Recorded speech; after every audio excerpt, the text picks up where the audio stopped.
So welcome everybody. If you don't know me, my name is Laura Tates and I'm the co-founder and a director of the charity MedEarth.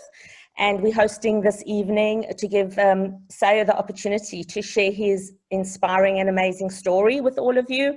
And I guess, you know, for you to talk about his project, also for you to hear a little bit about MedEarth if you don't know much about MedEarth.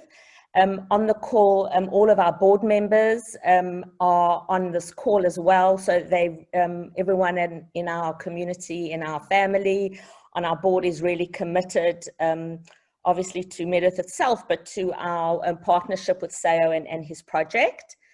And we also have Mel, our operations manager at MedEarth, who does all the hard work on a day-to-day basis, so she's on the call as well. And as well as I mentioned before, a lot of people who are long-term supporters of MedEarth participate in our volunteer opportunities, come to our events, etc. So thank you. There's a lot of Sayo's friends as well, and you know, on the call as well, and other Angie's friends, etc. So thank you so much. We are recording today, and so if anyone wanted to listen again, or if anyone knows of someone who who couldn't join but had planned to, we can share afterwards as well. So I don't want to steal any of Sayo's thunder, but I guess he's going to tell his story. I'm not going to tell you much about it. I'm just going to say a few words about him, and as a way of introduction. Then Sayo's going to give his talk. We're going to show some photos as well as he goes through his story, so you'll get a real experience of his life and what he went through. And also, and then at the end, we'll show a short video about MedEarth, and while you have the opportunity to think of some questions, and then you can let me know via the chat if you want to ask a question to Sayo or to myself, or and then we'll give you the opportunity to ask some questions at the end. So yeah, so let's get going. So I mean, really the reason we thought it was an amazing opportunity for Sayo to talk tonight is really because he has obviously an inspirational story. He's going to tell you about his life story, where he comes from and where he is now, and what he's had to do to achieve that. But the most profound thing for me really about Sayo, I just saw a quote the other day, and I thought it was a beautiful, really, oops, sorry. Oh God, sorry, I'm not using my own laptop, so I'm making lots of mistakes. But I saw this quote the other day, and I thought it was really so apt for Sayo. And this is, I think, one of, obviously there's so many amazing quotes from Nelson Mandela, but this one really resonated with me when I thought about Sayo. So what counts in life is not the mere fact that we have lived, it is what difference we have made to the lives of others that will determine the significance of the life we lead.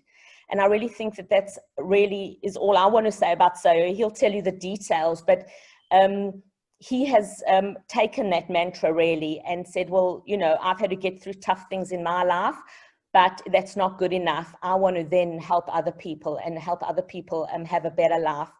And that's really what he's about. And it's an honor to partner with Sayo in his project. It's an honor to be his friend and friends of his beautiful family. And I'm going to hand over to him because he's got way more interesting things to tell you than I do. So yeah, enjoy what Sayo has to say. So I'm going to hand over to Sayo now. Thanks.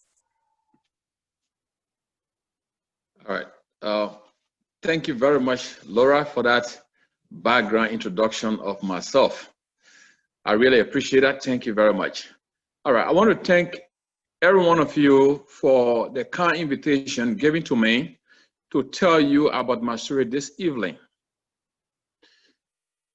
Our partnership with MedEarth shows the most, you know, shows the power of humanity, that as we as humans, we can care for each other.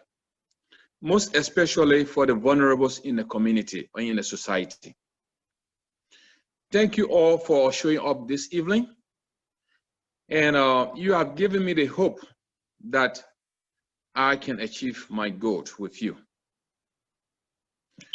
I'm sure you are all wondering who I am and why do I want to share my story with you tonight, aren't you? My name is Sayo Dukuly. I was born in Dukuly on the 15th of July, 1975, in Nimba County, in the Republic of Liberia. Liberia is a country located in West Africa, bordering with the Atlantic Ocean in the west, Guinea and Sierra Leone in the north, and Ivory Coast, or Côte d'Ivoire, as French people refer to it, is located in the east to Liberia. I began my primary school in that small part of the world called Liberia, in Dukuly, at the school called St. Mary's Primary School, until 1989, when I got to year 8 of my life. And that was when Liberia, which had then been known for peace and tranquility, was transformed into a battleground, destroying both the fabric and moral, social fabric and moral of the nation, making it a battleground.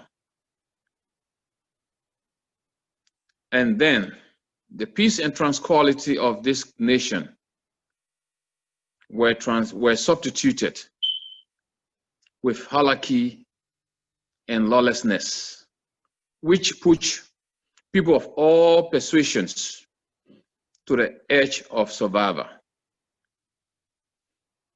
My father had then wanted me to be educated, wanted me to work hard, to go to school and become a medical doctor. He wanted me to go at the University of Huntington University, which is in Liberia. Unfortunately, that dream got destroyed by the long and brutal civil war in Liberia. This got me so frustrated and downhearted, but I never lost my hope in life. As I believe, hope and hard work is a powerful phenomenon in human life. And today, you on this forum are bidding that hope for me and for the people who desperately need it. Liberia brutal civil war marked my first journey in my life to ever be kicked out of Liberia. I was just a 14-year-old boy when the Liberian brutal civil war took place. And this war happened on the eve of a Christmas, one Christmas Eve of December 24th, 1989. Consequently, I was expelled from my homeland, from my beloved homeland, by the warlords whose known rules of warfare were destruction of hope and telling of lies. Hello, Brother Jamie. Even though today peace has returned to Liberia, I'm going to Elliot since then, but my memory of horror and execution of peaceful civilians on the basis of their ethnicity and religion has never gone away from me.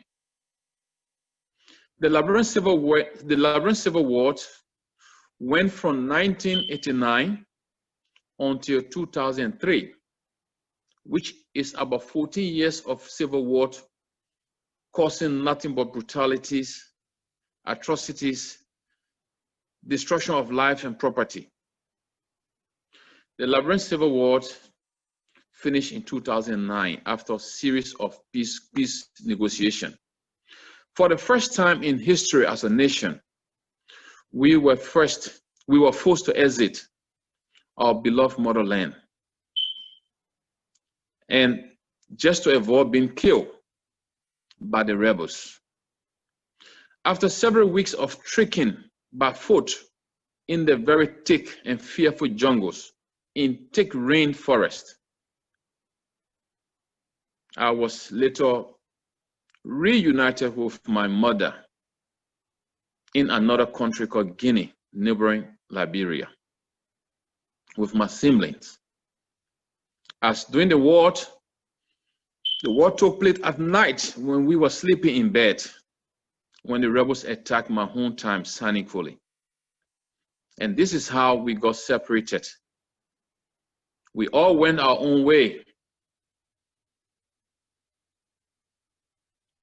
Our hope and happiness were transformed into frustration and suffering.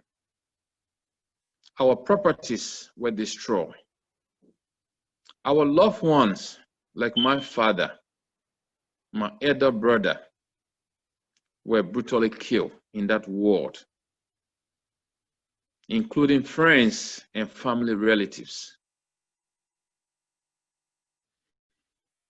We were transformed into nothing but refugees and beggars in foreign countries. Sadly, at the age of 14, I stood in the place of my father as a breadwinner for the family in foreign country, as my mother could not afford to provide food or clothes for us anymore. My job became by getting up early in the morning, going to marketplace, carrying people goods for them on my head, and setting it up for them, only to get paid with little money, which I will usually take home to my mom to cook and provide meal for my sibling and other family members. But I never lost my hope of going back to school. My life as a refugee in Guinea, it was until the following year, 1990, when the United Nations, in collaboration of International Rescue Committee, came to our rescue in Guinea. The IRC at the time, the International Rescue Committee, built a school for refugees in collaboration with the UNHCR, where I attended my secondary school and successfully completed my year 12 in 1996. As you can see in the photo, my graduation ceremony in the red gown, my first secondary high school graduation. My hope for the future education as refugee was again put on hold because there were no colleges or university for refugees in that country. I had to enroll in one of the few vocational schools in Guinea for just a one-year study for general agriculture. And I successfully completed my diploma in agriculture. I became one of the first refugee graduates to be employed by the UNHCR Agriculture Department for refugees in Guinea and I was employed for about 4 years when the word again came from Liberia into Guinea. As you can see me on my red motorbike with my mother, my late mother, and my wife, who was my fiancée at the time. In 2000, the Liberian rebels attacked Gekedu. Gekedu is a town in Guinea where I was working with the United Nations. And this attack also happened at night, in the middle of the night, when we were all sleeping at night.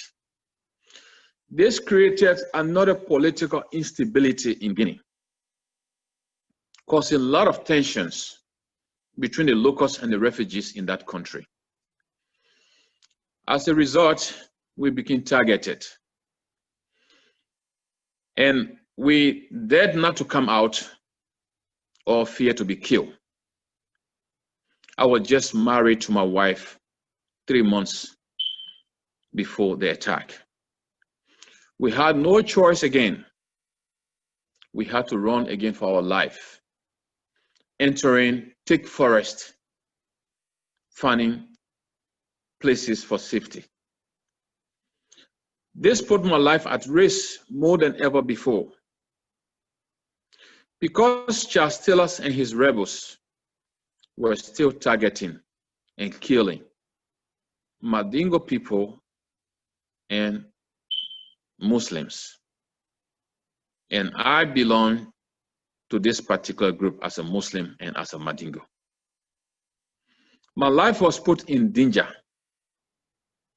as I end up finding myself running away from rebels until I found myself into the territory of Liberia once again.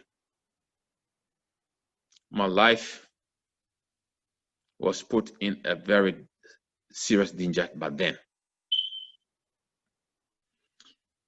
Believe me, life was terrible. No way to survive. I was in Liberia in hiding for 1.5 years. I couldn't show up anywhere. And I had no choice but to escape again from my homeland at night in thick darkness, seeking refuge in Ivory Coast, the other neighboring country in the east. I was in Danane, which is the first border town with Liberia. While there, another rebel attack was coming from Liberia into Ivory Coast again, trying to destabilize Ivory Coast. And that was when I got on the public transport, traveling from Danane to Abidjan, the capital city of Abidjan, for the safety of my life. And this is where I was put out of the passenger car at the checkpoint by the Ivorian government, because I was carrying with me my Liberian identity. Look, at the same time, the Guinean authority was struggling to kick out the rebels fighting in Guinea. And the hatred for refugees in the sub-region was growing beyond expectation. At the same time, as I noted previously, this created hate towards refugees in Guinea. I was faced with what I would consider, or I would describe as triple dilemma. Because I could no longer stay in Guinea as a refugee, and I could not return to my home country, Liberia, and I could not stay in Ivory Coast again. There was nowhere to turn for safety. This is why I'm so blessed, very fortunate to be with you today in Australia, in this beautiful land and beautiful country of Australia. Now, my journey from Africa to Australia. While in Ivory Coast, seeking for safety, I got arrested by the Ivorian authority, traveling between Danane to Abidjan by the Ivorian army.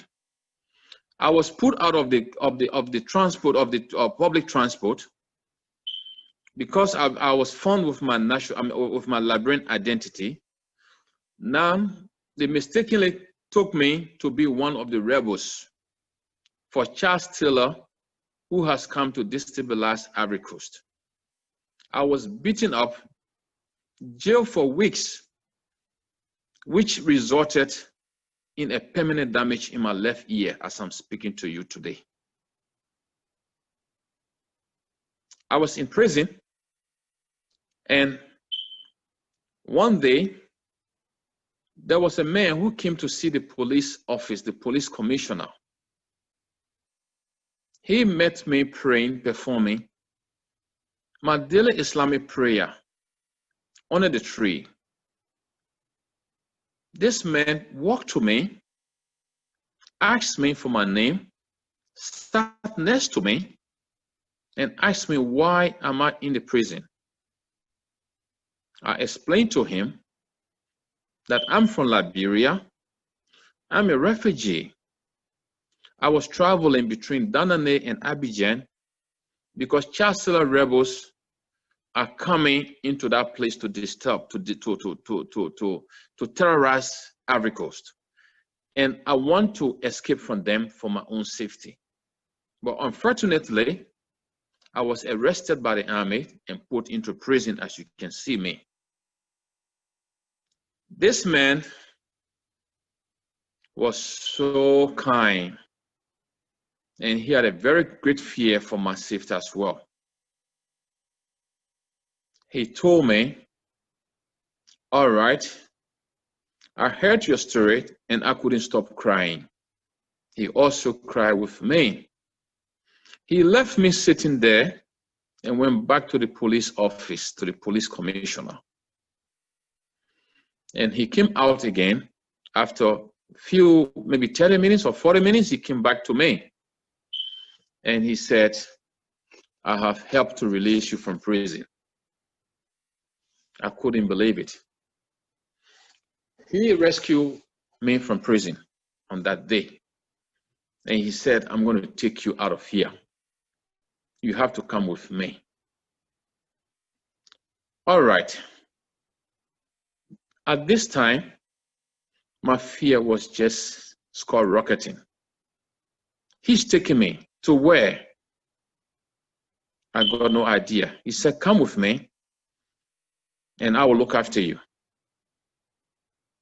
I follow him.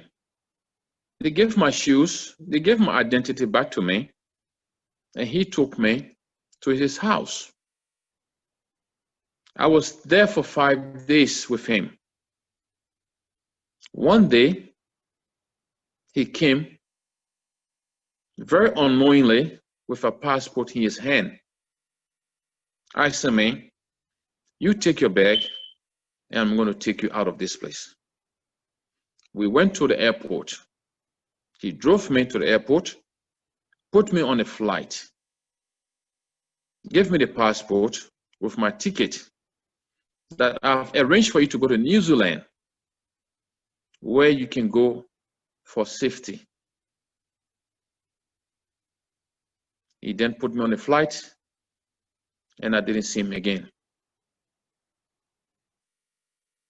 We traveled all the way to South Africa, where I was supposed to transit.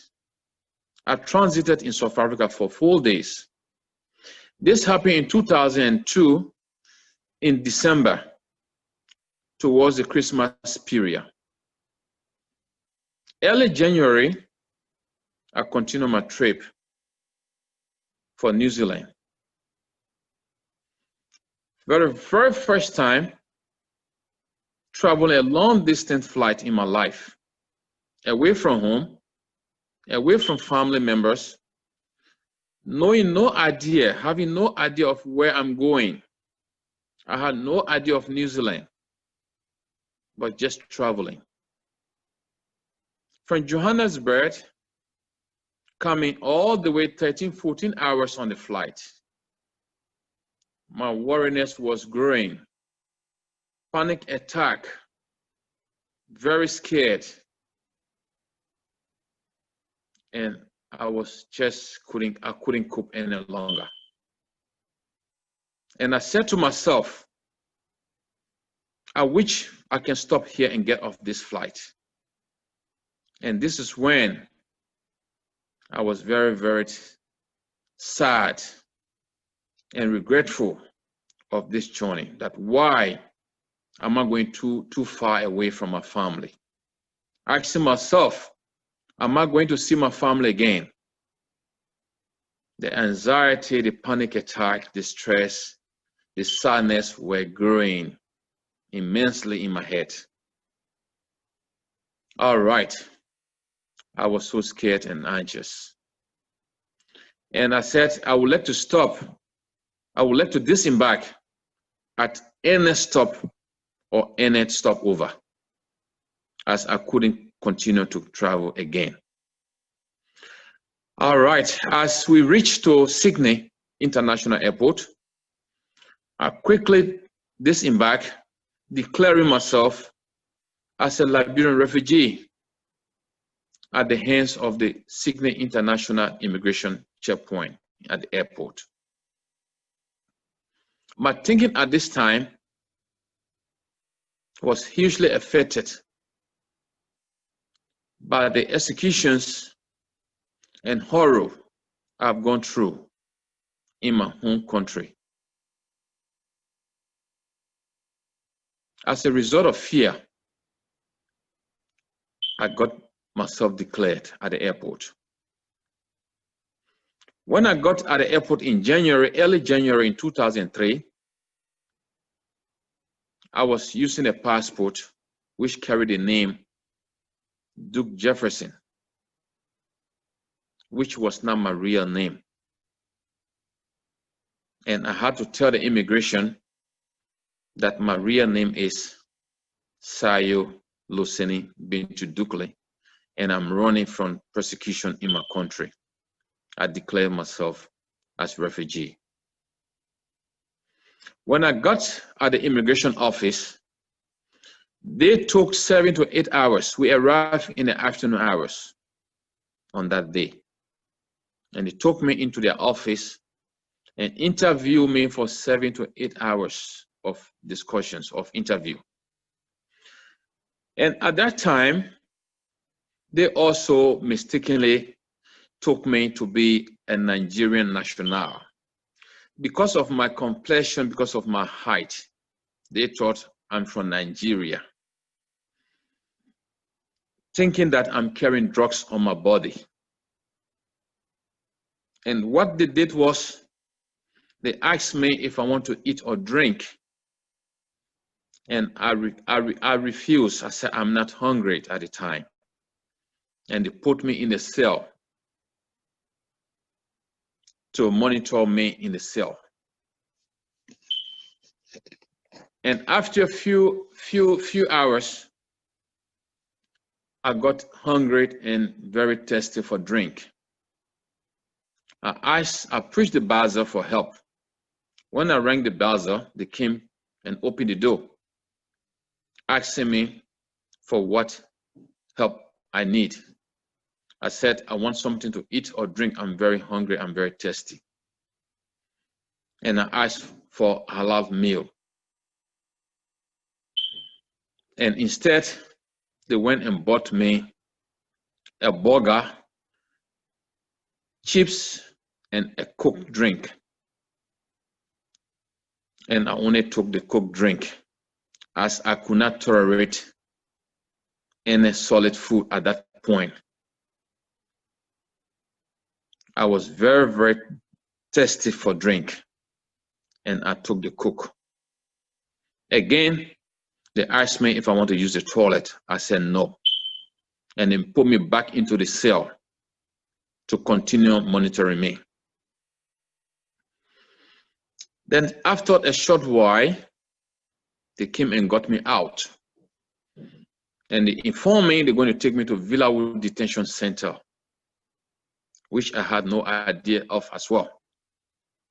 But then, the van which was taking us from the airport to Villawood had a man on the van. This man originally was from the Villawood Detention Center, who they had brought on that day to deport him back to his country. He was from Ukraine. And this man threatened to bomb the flight, shoot in case they force him on deportation. And the flight was landed and they took him off the flight. And this is the man who was sitting in the van they wanted me to ride with.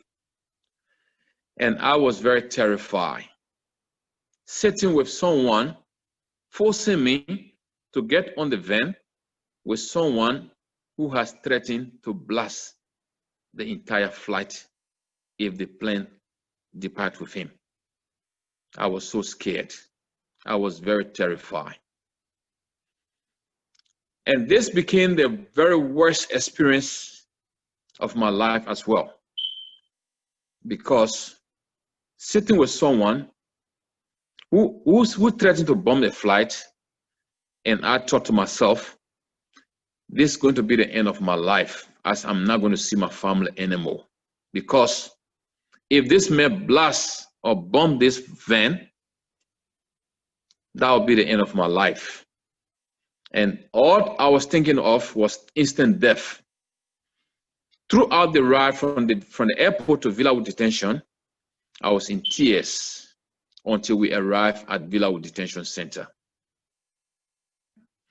My life behind the wire, the razor wire fence at Villawood as refugee. We arrived at Villawood in the middle of the night.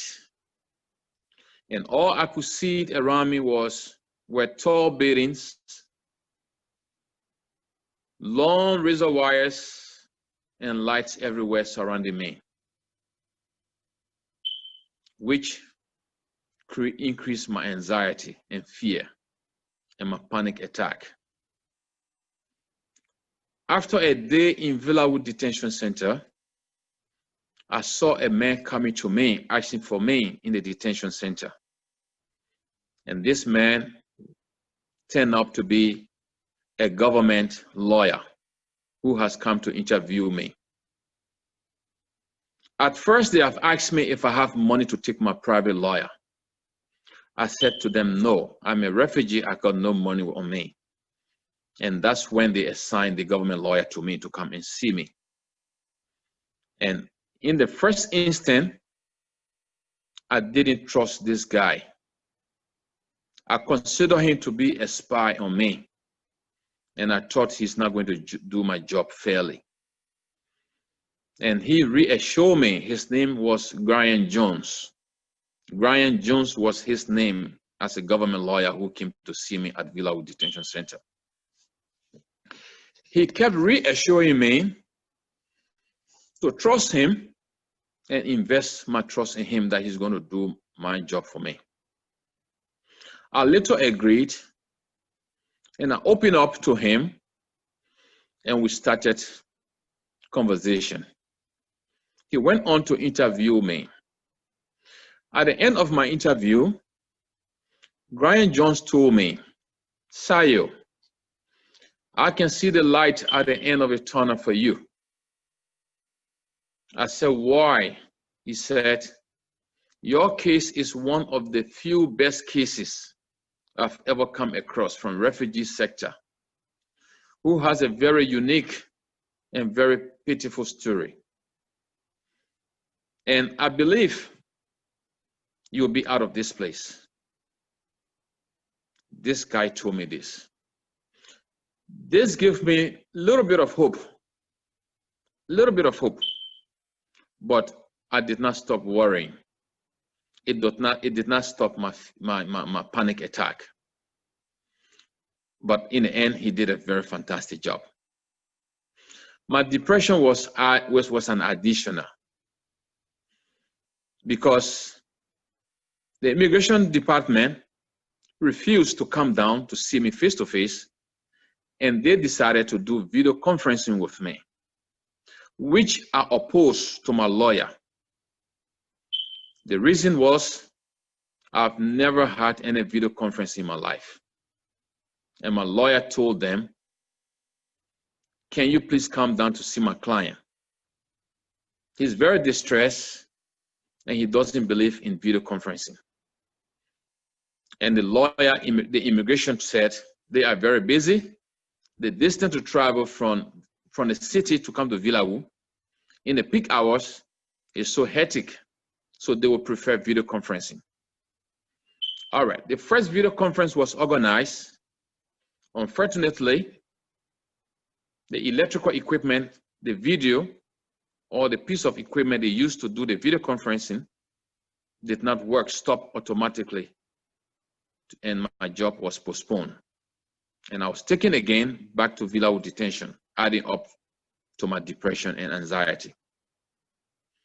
After 2 weeks, I received a letter of apology from the immigration for the inconvenience.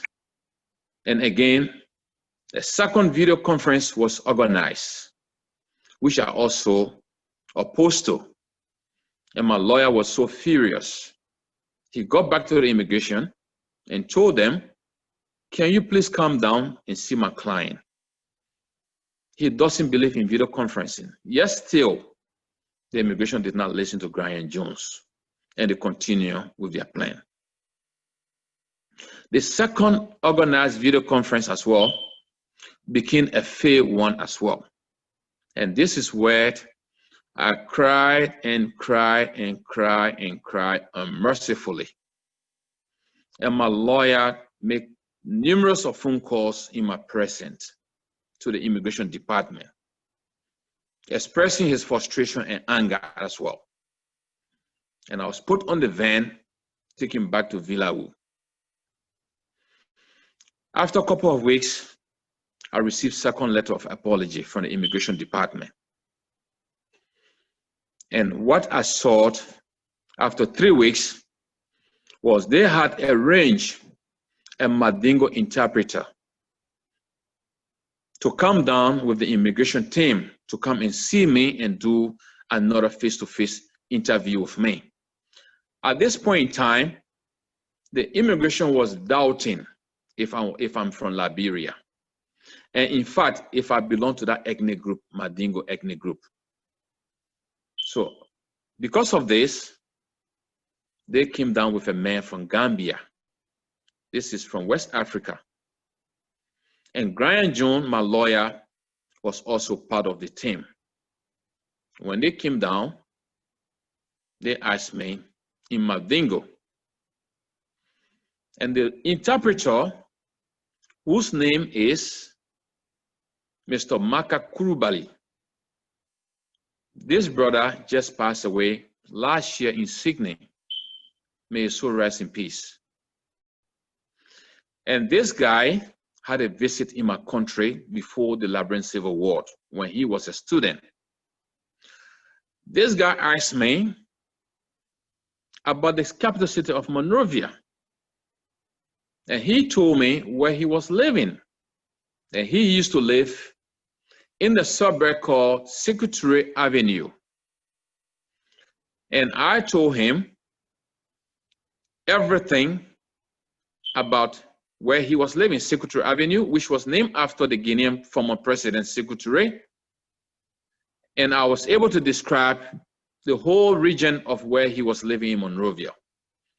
From Secretary Avenue to Nippo Street, from Nippo Street to the Mamba Point where we have the American Embassy, going down to Benson Street, going down to Waterside, you name it, all over Monrovia. I described everything to this interpreter. Then the interpreter quickly hit the bench and said, look, I can put my head on the chopping board that this gentleman is from Liberia, this gentleman is a Madingo, and this gentleman is a refugee. And this is how my case got terminated.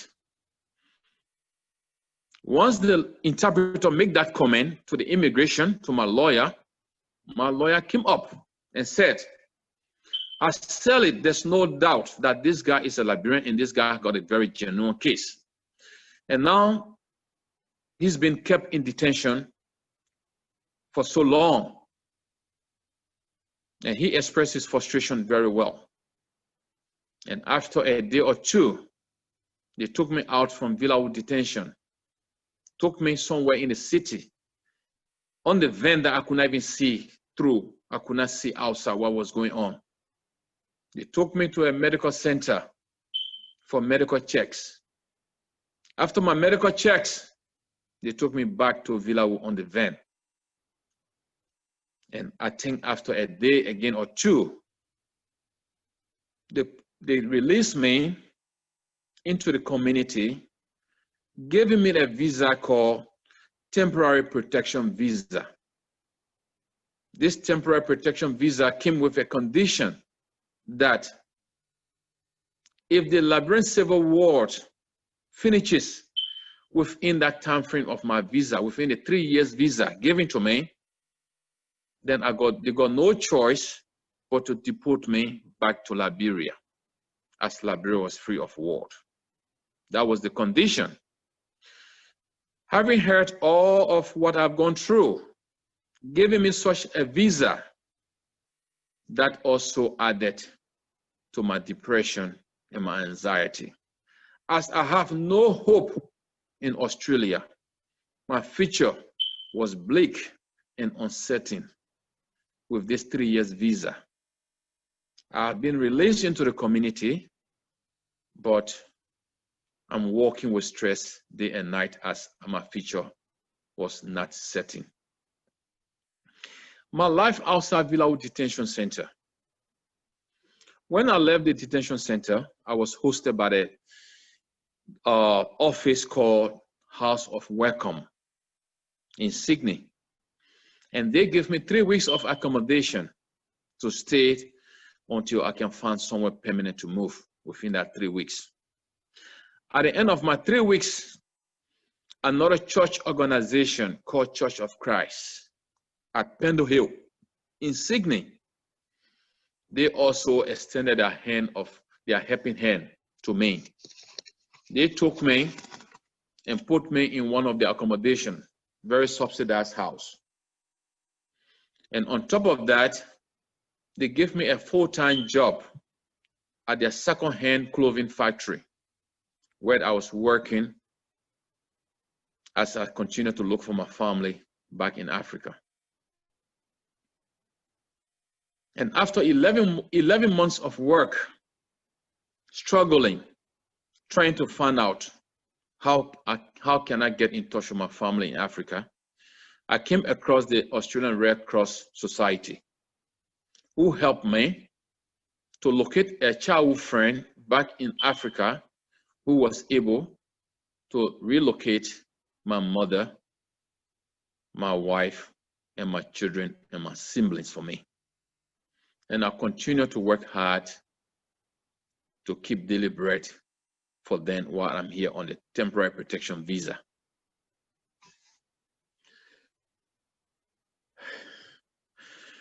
I was also doing 2 jobs at the same time until I came across a scholarship program. Because of my visa type, this scholarship was meant for people like myself who have the temporary protection visa. And I was given the opportunity to go and study Bachelor of Nursing at the University of Technology, Sydney, UTS. And this is when I resigned from the factory voluntarily, trying to go and pursue a career to build my future. And as you can see in the photo, the church group, Church of Christ, organized a very fantastic barbecue for me as they told me, since the establishment of their factory until the day I'll resign, they have not got any African refugee who has worked there and voluntarily resigned, taking education over money and go to school. And this is why they were impressed and they organized the barbecue for me. Now, I was initially separated, like I said, from my wife in Gekedu, and she ended up going to a town called Zerikore, where my mother was living with my sibling, and she got reunited with my mom and sibling. And my wife decided to follow me in Liberia. Months ahead, I've already left Liberia, and because there was no communication, she has gone to Liberia to look for me, and I already left for Ivory Coast. In 2004, this is when I started my Bachelor of Nursing. In the middle of 2005, second semester, I lost my mother in Guinea due to illness. And before then, I've tried to sponsor my mom to come to Australia to get better medical attention, or I go to see my mom. But all my applications to travel overseas or help my mother come overseas were denied by the government. With the help of my lawyer, my applications were all denied. And in 2005, my beloved mother passed away in the refugee camp after all attempts to bring her over.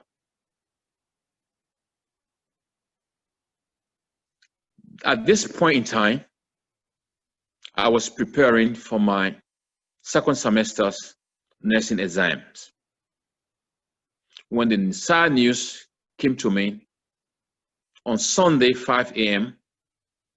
Monday morning, 5 a.m. when I was preparing for my exam at 7 o'clock. And the sad news came through a friend in Melbourne who called me that he received a message from Africa that my mother has passed away finally. This was very extremely painful. They would not let me sponsor my mother, nor allow me to travel to Guinea during her final moment. I forgot everything when the news hit me. My mind felt very blocked. I became very confused. I could not concentrate. I cried and cried on that Monday morning, until my community members came to my rescue when I was crying in my university campus, in my bedroom. As a result, I missed my semester exam, for which my faculty punished me more than the pain of the death of my mother. I approached my faculty that I didn't sit the exam because I lost my mother, and I asked for special consideration to resit my exams in the later days. But the university faculty denied my application on the basis that my request lack of enough evidence to support my claim. This again was another disaster in my life, was another disappointment in my life. Well, after getting a written report from a clinical psychologist at the university, from a family doctor, and from a psychiatric doctor at the hospital, who all agreed with the student union, prepare a letter to support my request with my faculty to give me time to prepare and resit my exam. And my faculty said no, because I don't have enough reason to resit for them to give me receipt. This resulted me repeating the entire semester the following year. And this was one of the biggest disappointments, like I said. Again, I did not lose my hope. Hope and hard work pays a lot. I was then prescribed an antidepressant because I could no longer cope with life. My antidepressant given was stillness. This was a very strong antidepressant they put me on, just to give me a few hours of sleep at night, because I was very, very, very unwell, mentally unwell. And I continued my study and successfully completed my Bachelor of Nursing in 2010 on a part-time basis due to my high level of stress and depression.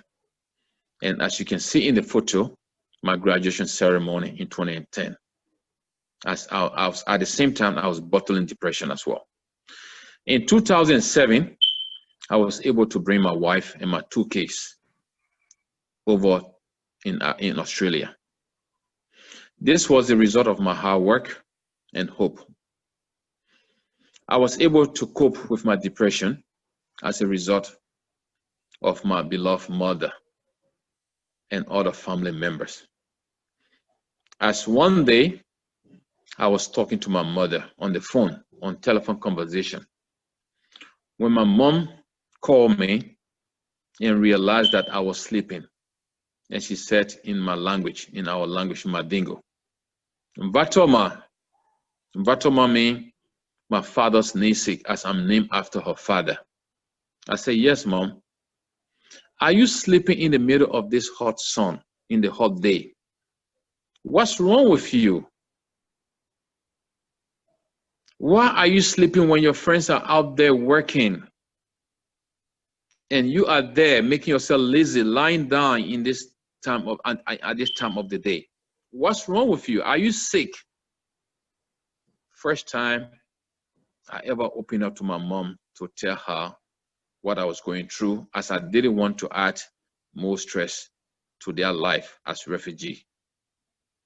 I said to my mom, yes, Mom, I'm feeling very, very worried and depressed. I'm not happy in Australia. And she couldn't stop crying, because she thought finding yourself in this beautiful country, such in Australia or America, your life is complete, only to find out that her son is still suffering and crying. She couldn't stop crying, and I couldn't stop crying either. We both cry and cry and cry. And my mom told me, Vatoma, please, I wish I was there, but the distance, I can only give you one advice. Please don't give up. Don't give up. I want you to pray, keep praying to God. Please get up and keep praying, and God will look after you. That was the advice my mom gave me. As virtue of our culture, being the firstborn for the family, we carry very huge burden on our shoulder, because you take the responsibility of everyone in the family as a first child. I needed to look after my mother. I needed to look after my parents, my siblings, my uncles, my wife, my kids. And being carried away by depression will not help me solve that problem. And I believe other people's life depends on me. And for this reason, I need to be strong. And what I did, I started getting up in the middle of the night because I couldn't sleep. I started praying to God, to Allah. I started praying as a Muslim. I kept praying every single night. I could stay up for 2 hours or 1 hour, 30 minutes minimum, just praying. And on the other hand, the antidepressant stimulus was making me very drowsy during the day, very irritable. It wasn't getting better until I started thinking about my mother's advice. And I was praying nonstop every single day, 7 days a week. And at the same time, I was studying and doing a good job. This helped me a lot. Sorry, someone just came into the line. This helped me a lot until my depression subsided. And I stopped the medication, and the prayer helped me a lot. And I came off the medication, and I was able to reunite with my family. And I continued my hard work until I realized that I was much mentally settled. And then I further thought of my family, my wife and my 2 kids, that I have to stand up for them. I have to take full responsibility of their welfare. And I realized that I was the breadwinner for the family, for my siblings. And I kept going with my life. And the counseling from my mom helped me a lot. All right. And now this reminded me of my cultural responsibility to be strong and be hopeful in life. I then stopped taking my medication. Man, sorry for that. I don't know how to stop people calling me. Can someone help me with that? How do I stop call from coming through? Just all right. My wife and I have now 6 children, 6 boys, and today my family is helping to build hope for people with mental health issues in Liberia. And this is why we are sharing my story with you to help achieve this wonderful dream. My dream of making a difference for life. My personal life experiences of having a mental breakdown due to the brutal persecutions and trauma I faced in Liberia, both in my homeland and in Australia. I faced both in Australia and Liberia. This inspired me to pursue my career, which allows me to make a difference in the world. In 2003, I moved from general nursing practice into mental health with the hope of helping people who have similar traumatic and post-traumatic experiences like myself. This led me to do postgraduate studies in Master of Mental Health Science, which I've successfully completed in 2017. This added some values and skills to my career at the Mental Health Intensive Care Unit, where I work in Hornsby in Sydney.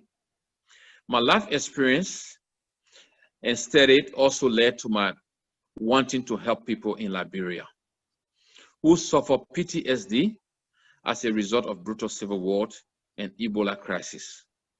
I am also sure that the current COVID-19 crisis has added more to their situation. And I believe that there are hundreds of thousands of Liberians out there with untreated mental health problems, combined with the recent Ebola crisis that have claimed the life of thousands of loved ones. Liberia has no mental health services or mental health clinics in the country. I realized a couple of years ago that I have to help my fellow countrymen through my noble and humanitarian mental health project, which I've established. It wasn't until recently, when I was doing my final subject in mental health, the subject called capstone. We were doing a capstone, which was the final subject in mental health nursing. And this is where I got my project idea from. This course taught me how to prepare a project that people can benefit from. And in the middle of my night shift at work, I had the idea of going back to my country and help people with mental health issues. After a lot of research on Liberia, I realized that there's no mental health facility, and people during the war who took drugs and now became rebels, ex-combatants, and people who suffer from PTSD are still roaming in Liberia with no formal treatment of mental health. And the article, the research that I made, you'll be very shocked to know what I found out about my own country. And quickly, I put this project together, and it was sent off to MedEarth that same night. This project was prepared within a matter of 3 hours on the night shift. And the research findings that I got for you tonight says Liberia has the 4.4 million of people, population, 4.4 million. And in that 4.4 million, we have 300,000 Liberians suffering from mental health illness. 300,000. And in the entire Republic of Liberia, in the entire nation, we only got one psychiatric doctor, only one trained psychiatric doctor looking after the 300,000 Liberians with mental health. Another research told me in every county in Liberia, a county in Australia is equivalent to a state or territory, like we call New South Wales, or Northern Territory, or Tasmania, or Western Australia. In Liberia, we refer to them as county. They are telling you and myself that in each of those states, for example, in New South Wales, we only have 3 mental health clinicians, just 3 in Liberia. In the most populated capital city, the dense capital city in Monrovia is Montserrat, where we have over 1 million mental health patients. And we only have 54 mental health clinicians, trained clinicians. And those 54 mental health clinicians do not have university qualification like myself, but just took them from the general nursing, train them, tell them the basis of mental health, and these are the only 54 clinicians looking after over 1 million population. All right, what does that tell you and I? Let's put it in a common perspective here. I work in Sydney in the 12-bedded hospital called Mental Health Intensive Care Unit. We look after only 12 patients, 12, just 12. On the morning shift, we have 6 clinicians, 6 trained mental health clinicians on the morning shift from 7 to 3:30. Afternoon shift from 1:30 to 10 o'clock, another 6 staff come on board. Night shift from 9:30 to 7:30 in the morning, 4 staff. Altogether, that's about 16 staff a day, 16 staff looking after 12 patients. That's not all to that. We have 2 consultants, psychiatric consultants, 2 consultants looking after 12 patients. Plus, there are 2 registrars, 2 registrars plus 2 consultants, 4 doctors looking after 12 patients. We have 16 patients already, 16 staff already, plus 4 doctors, making it 20 staff. On top of that, we have our NUM, we have the clinical nurse consultant, we have the social worker, and we have the diversional therapist, and we have the occupational therapist. That's 5 again. 5 plus 20 is 25 staff, looking after only 12 patients. And that's just one unit, just one building in New South Wales. You compare that, let's put it in another context with my country. My country has 300,000 mental health patients, and we only have one doctor. And in Australia, 12 patients being looked after 4 mental health doctors, with 16 mental health clinicians, plus 5 other extra staff per day. Now you can see, you can understand the urgent need for mental health services in my country. And having been of that background, I've passed through the similar traumatic problem. I have the skills and training in Australia. I decided to volunteer to go and sacrifice to my country. This is where the idea of this project has come about. I was very seriously shocked, and I was in tears when I came across those findings about my country. There are patients walking in the streets naked, patients walking about, no food, no medication, just walking around, with no attention being given to them by the government. And this is why I want to go and help this population, this suffering population. This became my key area of focus.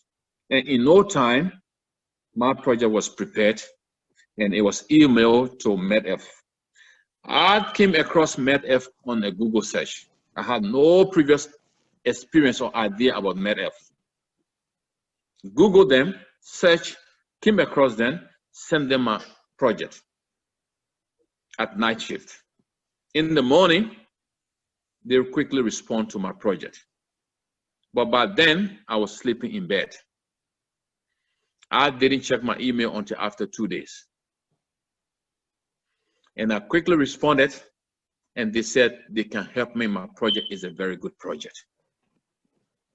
And my case worker was Rebecca at the time.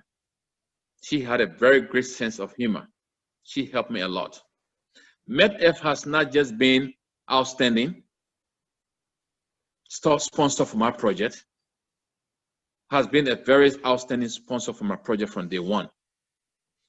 From the first day it was established, starting with supplying me with medical equipment, to loading of my container, my medical container, when they volunteer in groups to come and help, and also monitoring of the project. MedEarth sponsorship with my repatriation as well. I want to talk to you about that as well, what MedEarth has done for me. As I believe in total transparency in my project, whatever I'm doing, I like to tell everyone what I'm about. MedEarth, as a charity organization, I've been in constant contact with them in Australia and outside Australia. And why I went out of Australia to Liberia with the intention of going to Liberia to introduce my project to the Liberian government and see family members, I got entangled with another civil war again. I've witnessed 3 civil wars.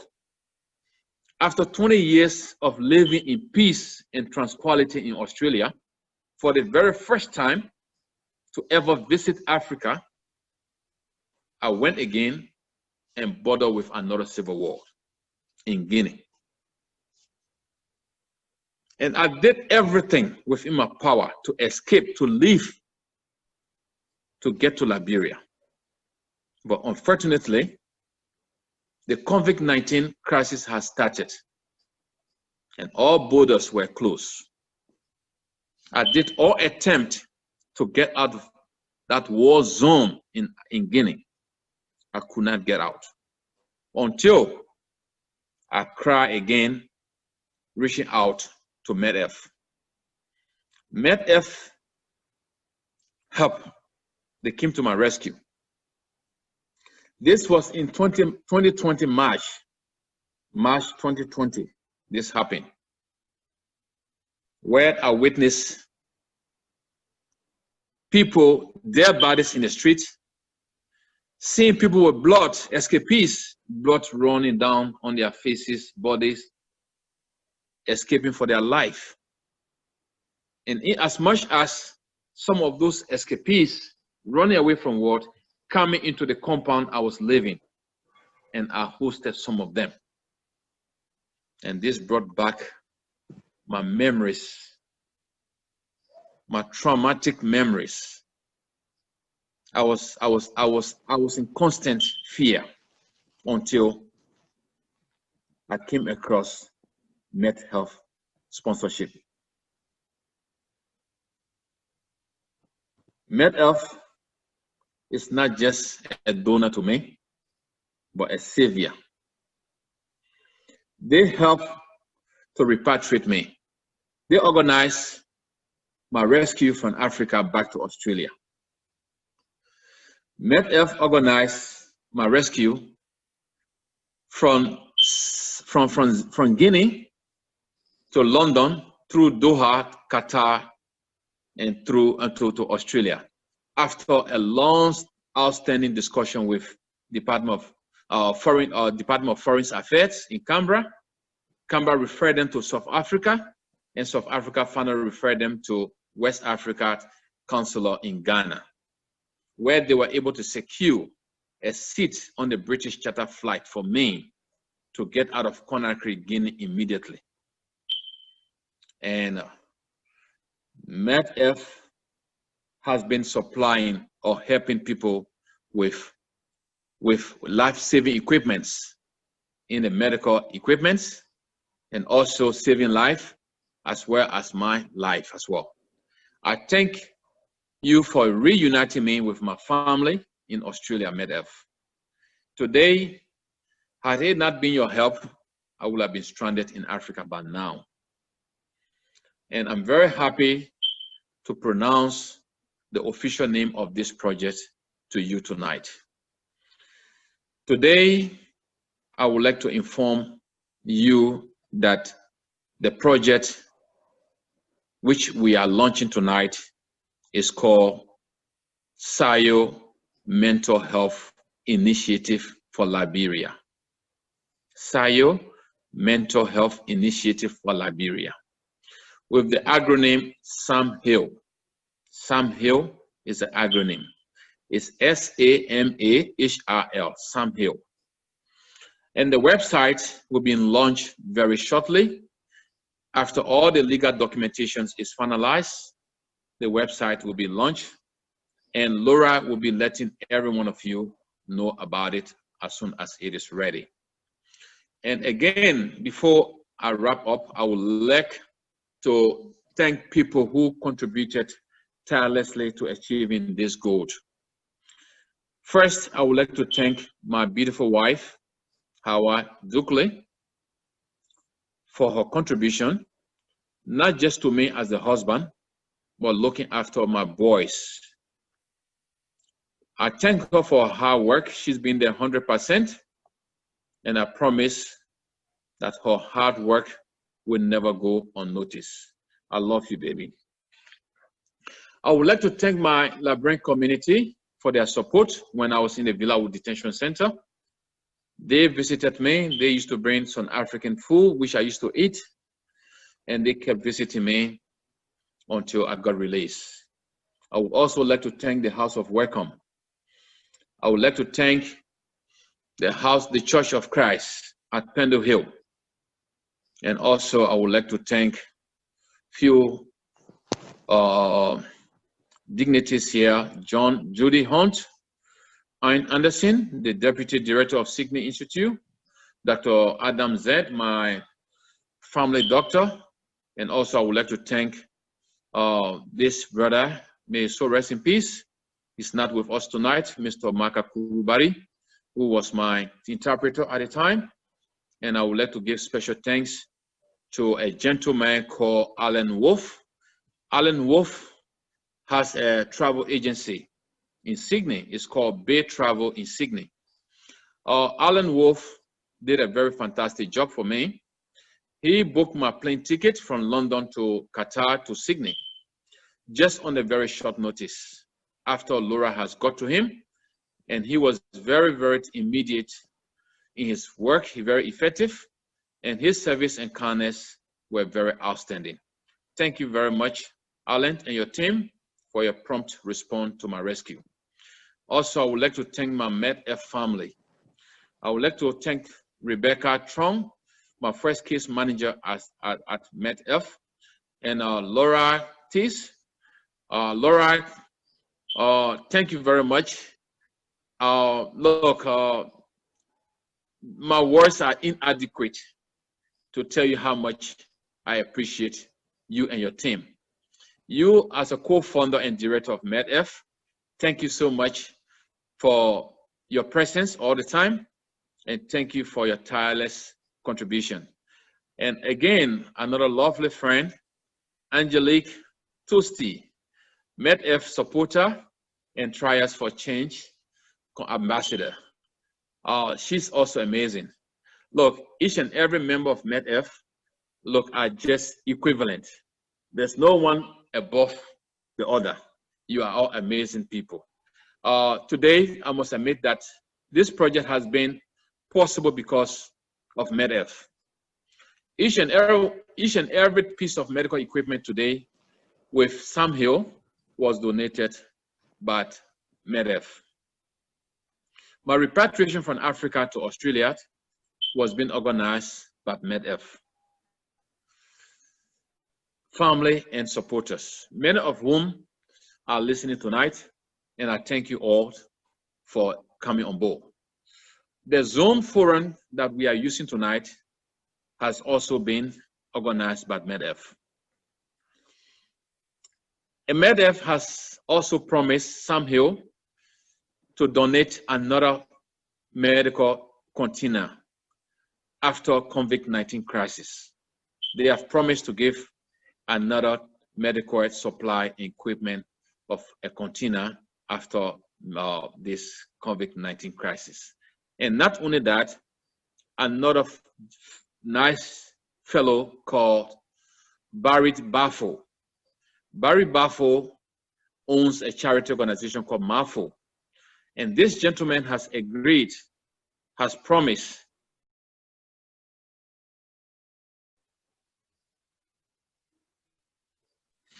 this gentleman, Baffo, has agreed to take the full responsibility of the transportation of this country from Sydney all the way to Liberia. He is going to pay the shipment fee. Thank you very much, Baffo. And not only that, Barrett has also supported me by giving advice and contact to Laura while helping to repatriate me from Africa to Australia. I thank you very much for your outstanding contribution. I know that telling you my story tonight will motivate you and also will motivate others, but it also motivates myself. It gives me the vision to see how far I have come from and where I am today and where I'm heading to. I've come so far, but this is only the beginning.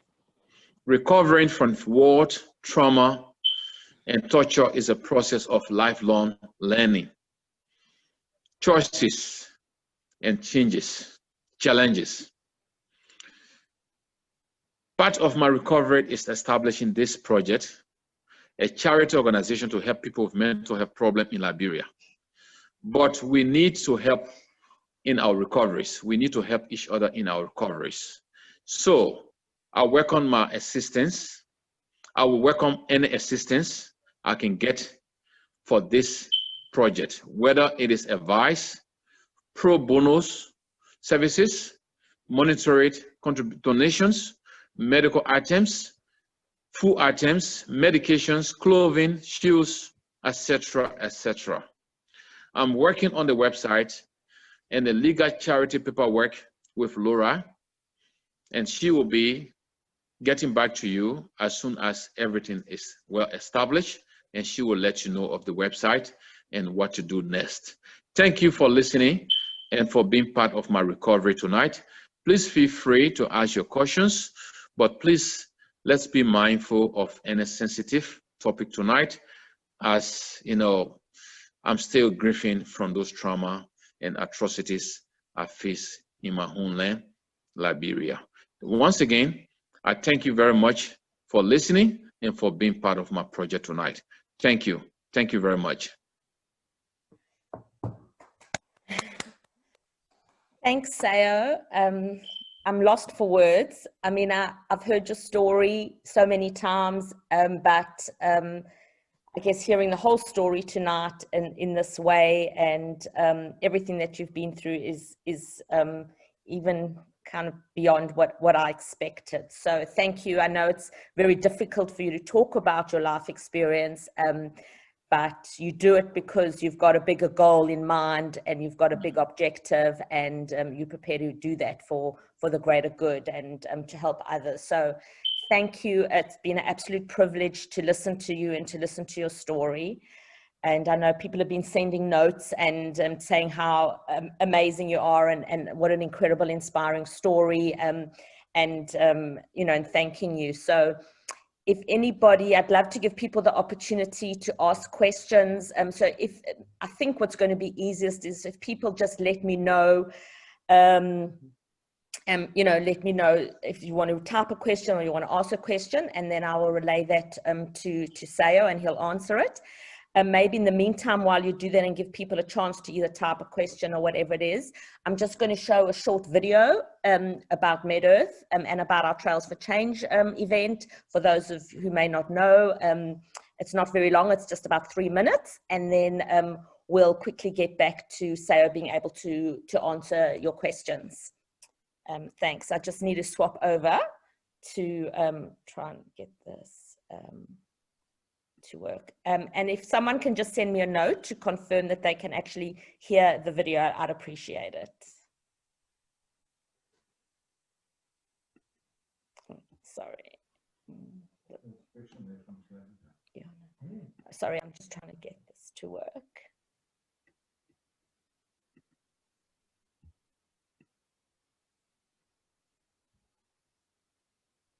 Can someone hear the sound?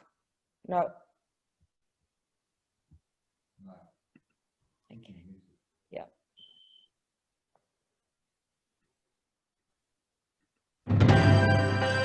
MedEarth is an Australian charity. We recover medical equipment from hospitals across Australia, and instead of it going to landfill, we redistribute it to hospitals in developing countries where it saves lives. In our world, illness is universal, but access to care is not. MedEarth's mission is to really bridge the gap between the scarcity of others and the abundance that we have in our very lucky country. These are the equipment that we would like you to take away. It still works really, really well. In intensive care, we can't do our job here without this piece of equipment. What MedEarth will do is actually take away the equipment we no longer need, and they'll take it to developing countries that will utilize it.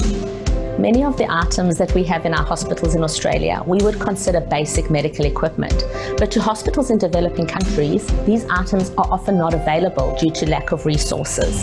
The fact that we can recover those items from hospitals here that no longer need them and make a real and tangible impact to the patients and the lives of people in developing countries is really what MedEarth is all about. Well, guys, thank you so much for coming to help us pack the container today.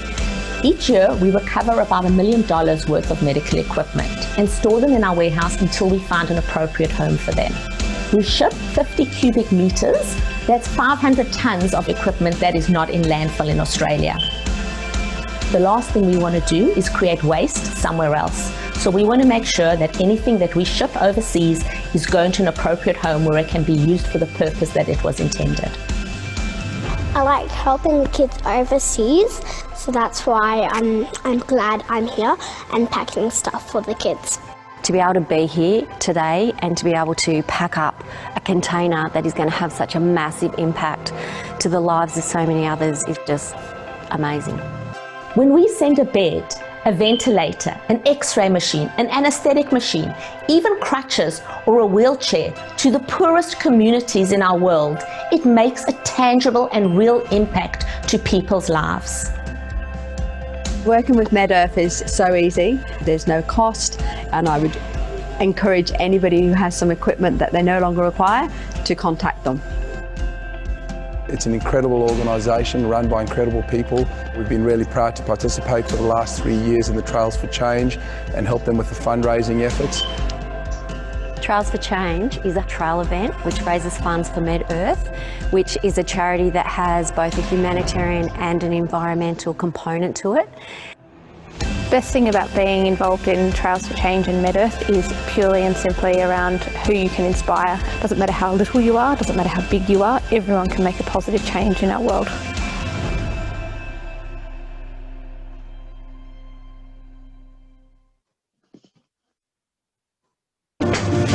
If you manage a team, you Monday.com is a platform to track everything your team is working on.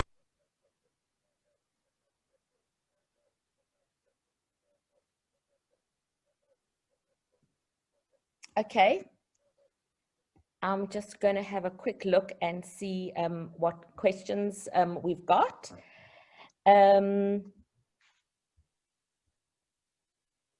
Okay, so David Slasinger has asked Sayo this question: how bad is COVID in Liberia, and do they have hospitals that can cope with the situation? As far as I'm aware, there's no COVID hospital, prepared hospital in Liberia. And to be very precise, I did not get to Liberia, like I said in my story, because the border was closed and I could not get to see my home country. I only stopped in Guinea. And but in Guinea, where I stayed for almost 4.5 months, the COVID was in the capital city, was concentrated in Conakry. And I was living in one of the sub-regions in Guinea. We did not see any single case of COVID in that part of the country.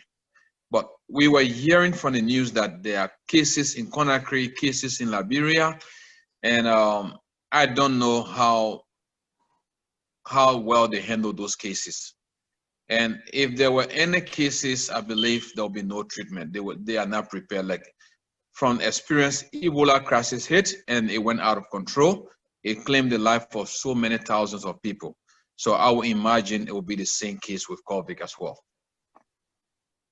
Okay, thanks, Sayo. Nat has asked, Sayo, how did you manage to pray and keep trying and not give up, even when you were feeling traumatized and depressed? Yeah, look, I think faith is very powerful. You know, born as a child to a Muslim family, did all your life in that faith, you know, came up with that strong belief that you are connected to someone called God, you know, and praying, as I've been doing it from childhood, I believe there's someone called God, and I believe he created each and every one of us, and I believe he caused and he solved every problem. He causes and solves everything. So with that belief, and every time I remember my responsibility as well, that look, your dad is no longer alive, you have no father, and you the first standing in the shoes of your father. I see myself, do you want to go on the path of depression and then just be mentally ill for the rest of your life? Or you want to look after your family and be a role model? So this thinking kept coming to my head continuously. And with my strong connection, strong belief in God, I was able to go through it. Sometimes I do think of those trauma, and some days I do become very, you know, down a little bit, depressed, but I like to talk to people. I like to go out. I like to joke. I like to play it. And you know, so this thing keep me going. Thanks, Sayo. That's how I managed to, you know, play around my depression sometimes. Thanks. it's a similar question, I guess, but it's slightly different. It's more about this from David Hirsch, is asking to others who are suffering from mental health issues, what advice would you give them that may, you know, not have exactly your experience, but have, you know, are suffering mental health issues? What would be one piece of advice that you... Sorry again, can you repeat?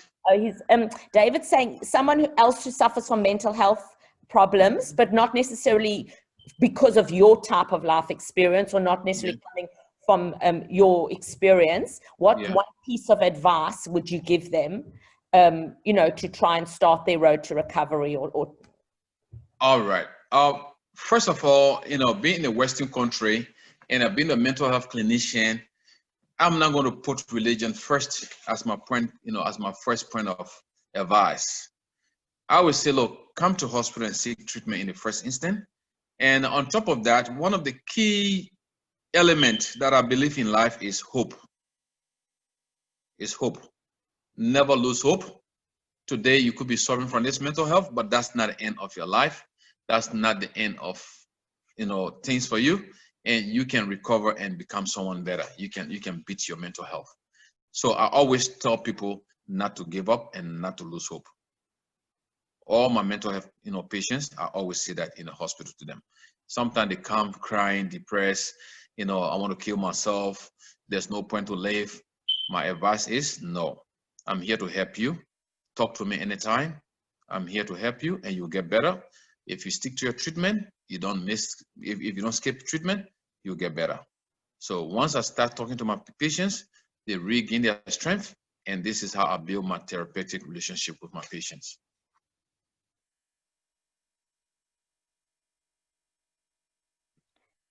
Thanks, Sayo.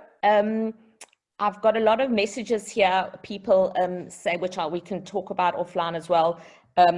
Kylie saying she'd love to help you with your project in any way. Leanne saying amazing story. Thank you for sharing as well. Songa saying amazing. Thank you. I've got another question here. Maybe we'll ask maybe two more questions. So this is the second last question. So Kylie's asking, after COVID, how do you see your project moving forward? My project, I think the COVID is delaying my mission right now. I should have been in Liberia if it had not been COVID. So coming back to Australia was because COVID was there, taking people's life, and I had my family here, and I needed to come and look after them. So that's why I'm in Australia. So my plan is, after COVID crisis is over, is eradicated completely, and I'm going to embark on my journey with the help of you guys, and I will go. And the Liberian government is already expecting this project, and each and every one around the world who has come across my project, they all sending me a piece of compliment every single day. And most especially Liberia today is very desperate for this project, because even the government is still struggling with the population of the mental health. And they are everywhere in the street of Monrovia. They are in every corner you turn, and they want someone with the skills and expertise like me to go, and the Liberian government is willing to work with me. So in no time, when the COVID is over, I'll be embarking on my journey, and I'll be there. I'll be in Liberia trying to execute my project. So do you want to maybe mention, you didn't talk much about what's actually happened to your container, because you weren't there to meet it. Maybe everyone would be interested, you know, to know what's happened to your container that you sent over. Yes. You got a very good brain, Laura. Definitely, I didn't mention that actually. All right. My medical equipment in this container did arrive safely in Liberia, and my job was to go and receive it from the port, and then take it to a safe environment where I'll be able to do my job peacefully. Unfortunately, like I said, after 20 years of not seeing my people in Liberia, I got stuck in Guinea. I couldn't cross the border to go to Liberia. So instead, what I did, I entrusted some uncles, my family members, who took my container from the port of Monrovia and took it to somewhere very secure. And they did a very brilliant job with the container. Instead of someone breaking the lock to get whatever they want to get, they try to seal the door with metal. They took mechanic to come and seal all around the door, which no one can easily open to get whatever they want to get. So my container is in safe hands, and it's in a very good community, very good environment. And it's been well looked after, and Laura will be showing some pictures of what I'm talking about. The container arrived safely and is in good hands.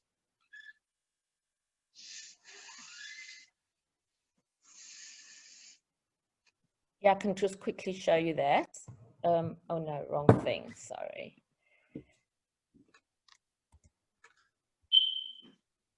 I can't seem to organize this. Oops.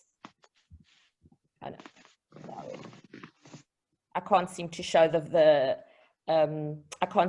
the slides again. Sorry, I'm not sure. I've got a technical hitch here. Yeah. Okay. If there's any last opportunity for anybody. Oh, okay. So maybe just at the end as well, obviously quite a few people have asked about, have said that they'd love to hear more about Sayo's project, and I'll keep you up to date until Sayo has his own communication channels and his websites up and everything, and obviously keep you up to date. And if anybody wants to, volunteer any kind of service or anything to help Sayo, that would be great. You can let me know. Also, you saw on the video that I just showed you about MedEarth, about our Trails for Change event. If anybody wants to know more about that, please let me know as well. We're holding the event in November. It's going ahead. It's completely COVID safe. It's actually perfect for our times, if you live in New South Wales, that is, because it's traveling distance from Sydney. It's a small event, and it's in the outdoors. Obviously a majority of the time, and we're really excited for it to go ahead, and it's really an important fundraising and community building event for us. So if anyone wants to know about that, please get in touch. And obviously, if you want to support MedEarth, thank you to all of you for participating in this call and contributing to MedEarth, which enables us to continue the work for Sayo and many other charities and organizations that are helping people around the world going through really tremendous crisis, whether it's COVID, whether it's the devastation with the bomb blast in Beirut, whether it's just the very, difficult lives that many people have who just don't have access to healthcare like we do in Australia. Obviously, that takes resources for us to be able to do that. So if you'd like to support us any further, let me know. And any support or that you give us is really appreciated. So just quickly, thank you again, Sayo. Thanks so much, Ange, for all your help in doing this, and David, and in making this happen. And really thanks for taking almost 2 hours out of your Sunday evening to listen to Sayo, to listen to his amazing story. And we wish Sayo all the very best of luck with Sam Hill, and we know it's going to be a success. You've got the drive, you've got everything going for you that is going to make this a success for you. And obviously the MedEarth community supports you 100% of the way. So thanks everybody, and all the best, and have a good week.